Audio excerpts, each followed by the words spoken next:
ओम नमः शिवाय।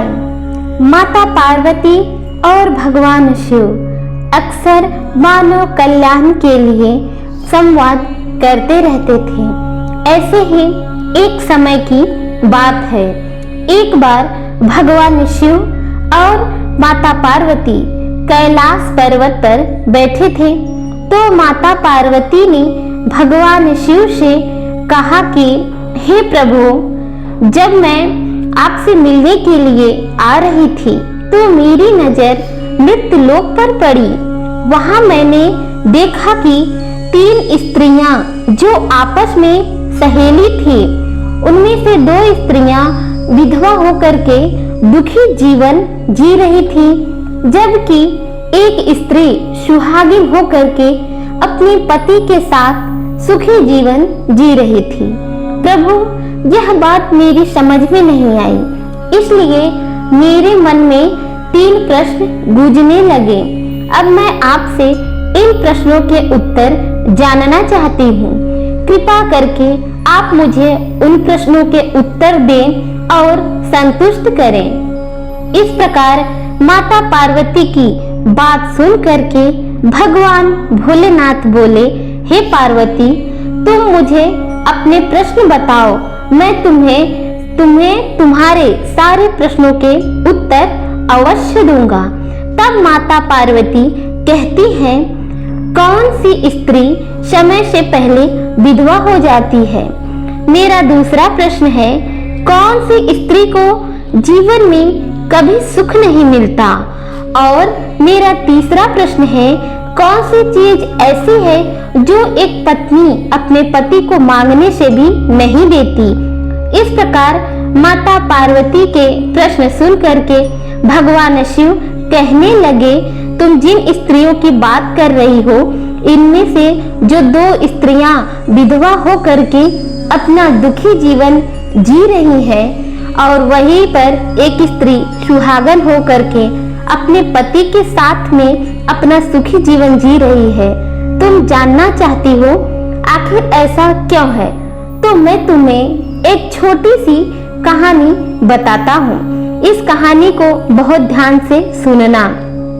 आधी अधूरी कहानी सुनने वाले को आधा अधूरा ही ज्ञान प्राप्त होता है, जो जीवन में कभी काम नहीं आता, क्योंकि तुम्हारे 3 प्रश्न के उत्तर इस छोटी से कहानी में समाये हुए हैं।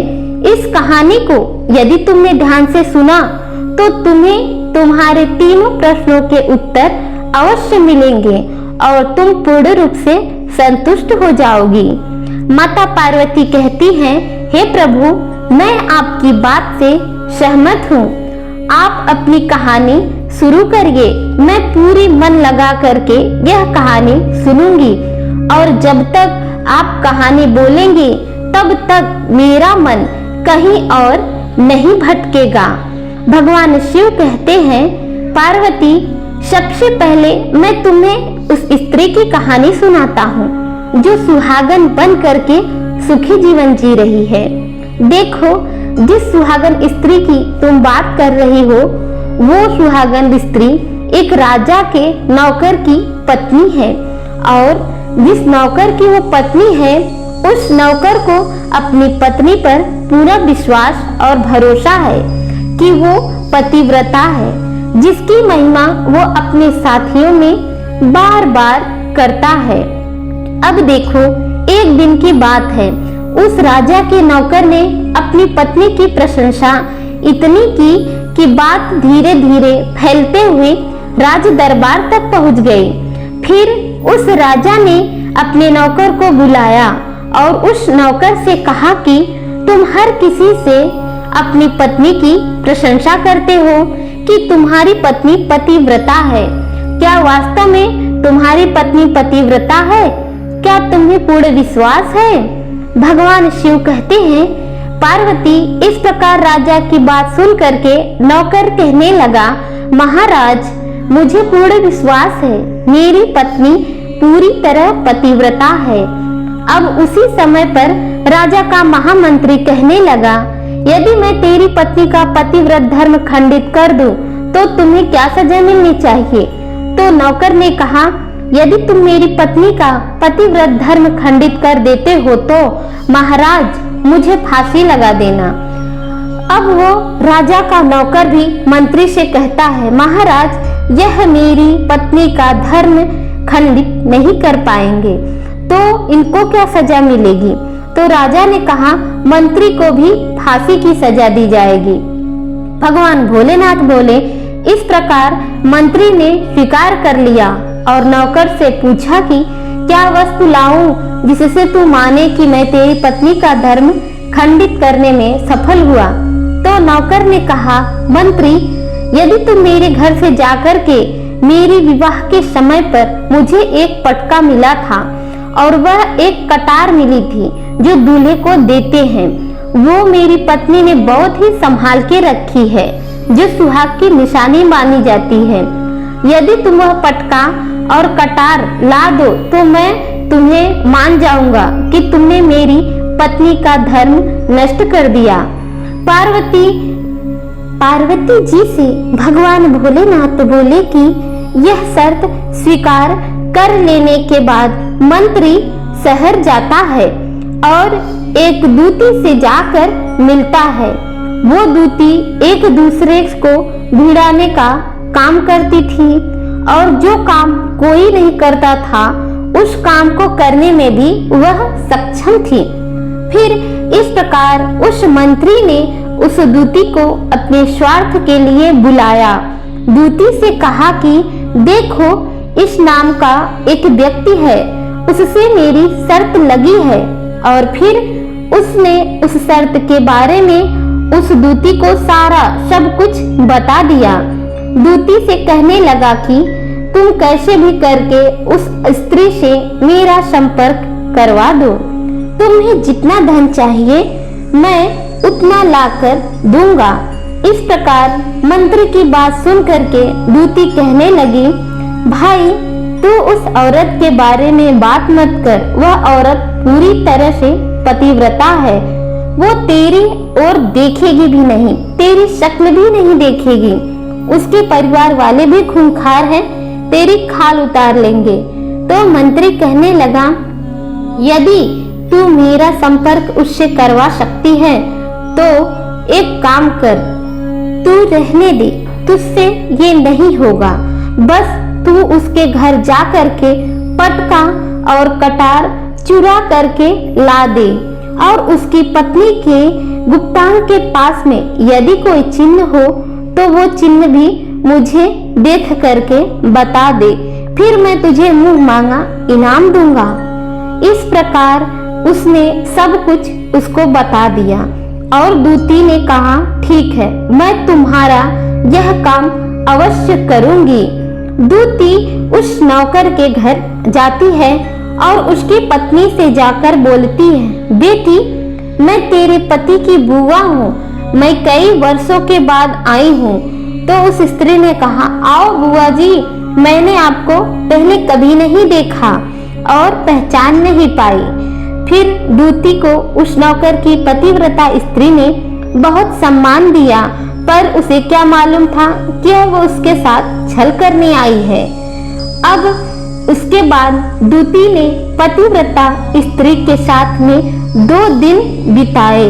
जिस समय वो स्त्री स्नान करने लगी तो दूती ने उस स्त्री की कमर मलने के लिए कहा, पर उस स्त्री ने बहुत मना किया, पर दूती नहीं मानी।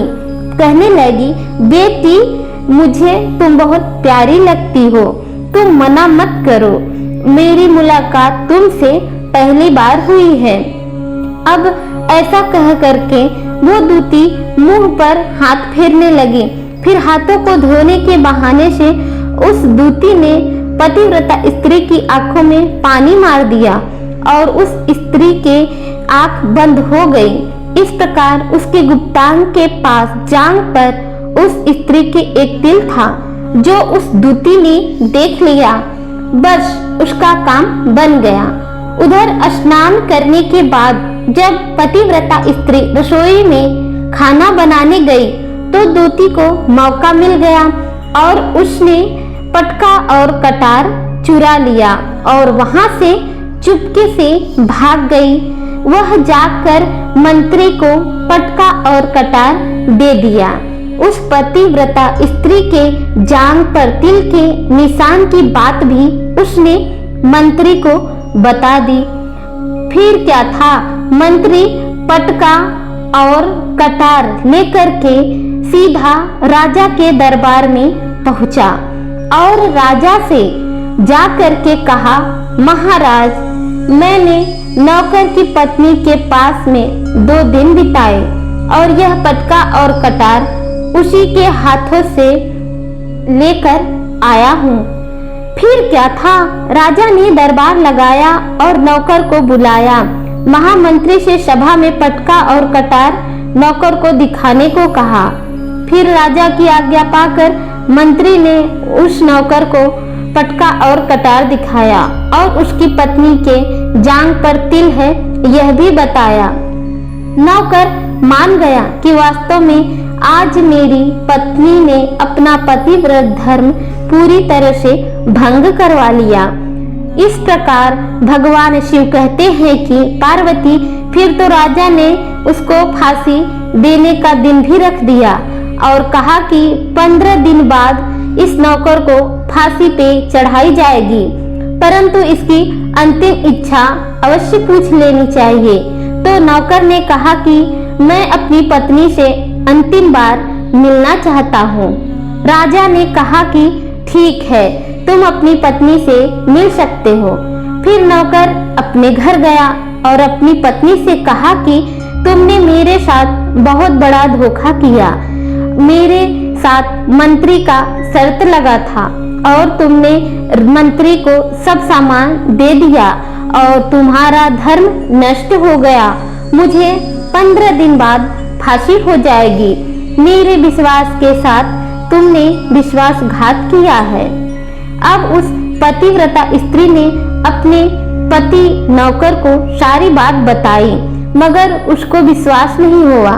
वह पुनः राजा के दरबार में गया और उसे कैद में डलवा दिया गया। अब उधर नौकर की पतिव्रता पत्नी ने परमात्मा को याद किया और राजा के दरबार में गई और राजा से नाच दिखाने की आज्ञा मांगी। फिर क्या था, राजा ने उसको आज्ञा दे दी। पार्वती भोलेनाथ बोले।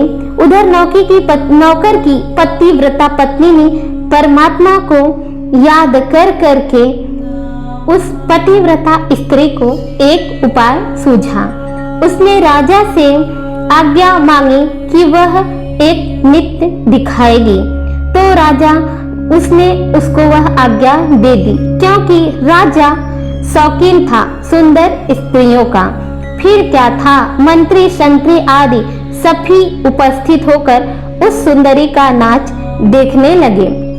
सब महामंत्री, मंत्री, राजा आदि दरबार में उपस्थित हुए और जब पत्नी ने नाचना शुरू किया तो राजा को इस स्त्री का नाच बहुत ही सुंदर लगा। फिर राजा ने कहा कि तुम मुझसे क्या मांगना चाहती हो? तुम जो भी मांगोगी मैं तुम्हें अवश्य दे दूंगा। तब उस नौकर की पतिव्रता स्त्री ने कहा कि महाराज, आपकी सभा में मेरा चोर है जिसने मेरे रुपए लिए थे मगर आज तक वापस नहीं दिए, उसे फांसी की सजा दे दीजिए। अब राजा ने कहा ठीक है, बताओ मेरे दरबार में कौन है वो चोर, उसका नाम क्या है, उसको मैं फांसी की सजा अवश्य दूंगा। तब उस पतिव्रता स्त्री ने कहा कि महाराज, आपका मंत्री मेरा चोर है, आप इसको फांसी की सजा दे दीजिए। अब उधर जैसे ही मंत्री ने सुना कि ये सुंदरी मुझे अपना चोर बता रही है, तो वह मंत्री राजा से कहने लगा, महाराज मैं कसम खाकर कहता हूँ कि मैंने इसका कभी कुछ भी नहीं चुराया, मैंने तो इसको आज तक देखा ही नहीं, तो मैं इसकी चोरी कैसे कर सकता हूँ? मैं आज तक इसकी शक्ल भी नहीं देखी है। फिर क्या था, उस सुंदर स्त्री ने कहा, महाराज यदि यह मंत्री मुझे जानता नहीं तो आप इससे पूछिए कि यह पटका और कटार कहाँ से लाया था। मैं उस नौकर की पत्नी हूँ जो आपके यहाँ नौकरी करता है और आप मेरे निर्दोष पति को फांसी पर चढ़ाने वाले हैं। अब मैं आपको पूरी कहानी सुनाती हूँ। ये जो आपका मंत्री है, इसने मेरे पास एक दूती को भेज दिया और उस दूती ने सब कुछ पता लगाकर मेरे घर से पटका और कटार चुरा कर इसको दे दिया और यह मंत्री वही सब मेरे पति के ऊपर लाछन लगा रहा है और यहाँ पर यह मुझे पहचान भी नहीं पा रहा है कि मैं कौन हूँ, क्योंकि इसने तो मुझे कभी यहाँ देखा ही नहीं था। उस नौकर की पत्नी की बात को सुन करके राजा ने दूती को बुलाया। फिर उस दूती ने राजा को सारी सच्चाई बता दी। फिर राजा ने उस नौकर को छोड़ दिया और मंत्री को फांसी पर चढ़ा दिया। इस प्रकार भगवान शिव कहते हैं कि पार्वती उस नौकर की पत्नी के स्त्री ने अंत में राजा से कहा कि महाराज, मैं अपने पति से बहुत प्यार करती हूँ। मैं एक चरित्रवान स्त्री हूँ, कभी भी अपने पति का नाम तक अपने मुंह से नहीं लिया। अब भगवान शिव कहते हैं कि पार्वती, मेरी कहानी पूरी हुई। अब तुम अपने तीनों प्रश्नों के उत्तर सुनो। तुम्हारा पहले प्रश्न जो था, कौन सी स्त्री समय से पहले विधवा हो जाती है? तो जो स्त्रियां अपने पति का नाम लेती हैं, वो समय से पहले ही विधवा हो जाती हैं, क्योंकि पति का नाम लेने से पति की उम्र कम हो जाती है और समय से पहले ही उनके पति की मृत्यु भी हो जाती है। वह समय से पहले विधवा होकर एक दुखी जीवन जीने लगती हैं। बस यही राज की बात है कि तुम जिन 3 सहेलियों की बात कर रही थी, उनमें से 2 तो विधवा थी और यह एक नौकर की पत्नी पतिव्रता स्त्री थी। यह अपना पतिव्रत धर्म कभी भी नहीं भूलती और अपने मुंह से कभी भी अपने पति का नाम नहीं लेती। और जो वो 2 स्त्रियां हैं विधवा, वो हमेशा अपने पति को उनके नाम लेकर बुलाती थी, जिसकी वजह से उनकी पति की उम्र कम में ही मौत हो गई और वे समय से पहले ही विधवा हो गई और आज दुखी जीवन जी रही है। इसलिए अपने पति का नाम कभी भी नहीं लेना चाहिए। अब तुम्हारा दूसरा प्रश्न था, कौन सी स्त्री को जीवन में कभी भी सुख नहीं मिलता? तो समझ लो, जो स्त्रियां अपने पति की बिना अनुमति के किसी तीर्थ स्थान या किसी उत्सव पर जाती है, उनके जीवन में कभी सुख नहीं आता। ऐसी स्त्रियां कभी भी पति का प्रेम नहीं मिलता। अब तुम्हारा तीसरा प्रश्न है, ऐसी कौन सी चीज है जो एक पत्नी अपने पति को मांगने से भी नहीं देती? तो समझ लो, वो चीज गाली है। एक चरित्रवान स्त्री अपने पति को कभी भी गाली नहीं दे सकती। जो स्त्री अपने पति को गाली देती है, वह कभी भी चरित्रवान नहीं होती और ऐसी स्त्रियां जीवन भर रोती हैं। उसके जीवन में कभी भी सुख की घड़ी नहीं आती है और समय से पहले ही ऐसी स्त्रियां विधवा हो जाती हैं। इस प्रकार भगवान शिव से माता पार्वती को अपने तीनों प्रश्नों के उत्तर मिल गए। फिर माता पार्वती ने कहा कि स्वामी, वास्तव में जो स्त्री चरित्रवान होती है, वो कभी दुखी जीवन नहीं जीती, क्योंकि ऐसे घर में लक्ष्मी का वास होता है और वो घर धन धान्य से हमेशा भरा रहता है। ऐसी स्त्रियां हमेशा घर को स्वर्ग बना देती हैं। ओम नमः शिवाय।